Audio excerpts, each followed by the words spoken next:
Welcome to the State of the Market for Law Firm Sales. My name is Jeremy Pook, and I lead Senior Attorney Match. Today's episode will focus exclusively on personal injury law and the state of the market for personal injury law firm sales in particular. I'm very excited to welcome Seth Deutsch and Jordan McMillan.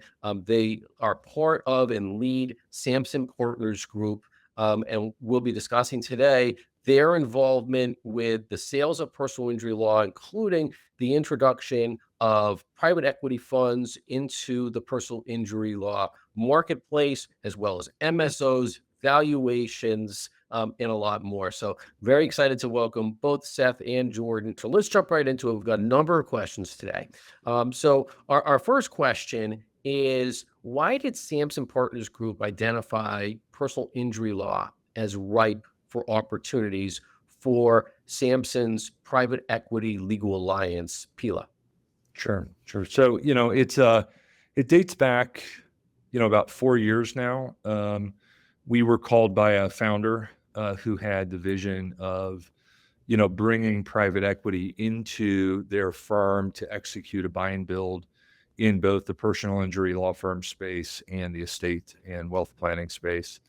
It's not something that we had experience in at that point in time. Fast forward to today, we've worked across almost 10 PI firms, preparing them for private equity. We've worked across 8 sectors of legal. But as we take a look at the PI space specifically, and there are a few other sectors of the legal industry that are really attractive to institutional investors, the reason is that when we take a look at PI, for example, there's not a lot of key man dependency. These are really brand-driven firms that are attracting clients through their brand as opposed to through people. This is really, really important in all professional services organizations or any business where, let's say, the work is dependent on a person or the generation of revenue is dependent on a person, and that person can leave and the work might follow. Specifically, in the legal industry, you can't get non-competes on lawyers. And so many PI firms, clients are doing business with the firm, not necessarily with a person. They're not going to that firm because they expect a particular lawyer to handle their case. And so from a human capital perspective, that gives investment committees who are institutional investors who are investing in these types of businesses, gives them a lot more confidence to invest in this, especially because they're really investing in these. Unless you're in Arizona, you're investing in this through, let's say, an MSO structure. And so they have even less control.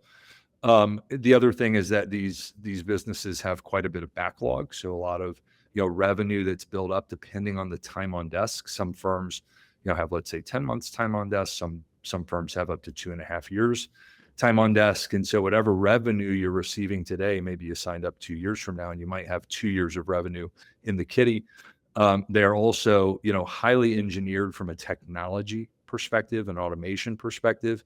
And a lot of the firms have really kind of done the work to reduce the dependency even more so on human labor. And in many cases, you are settling these. It's really a cost of sales to the insurance industry. These are really kind of settled. At the end of the day, the majority of matters you are settling with an insurance company as the off-taker, as the payer who has an obligation to pay. So these things, make the industry highly investable. And we created the alliance because to do these deals, you have to bring in a number of third parties beyond us, the business people. You've got to bring in business structuring attorneys, MSO structuring attorneys, legal ethicists, valuation experts. We cannot do this. This is not like any other industry. So it requires us to bring in a team of providers to help founders and institutional equity do this, which is why we created PILA.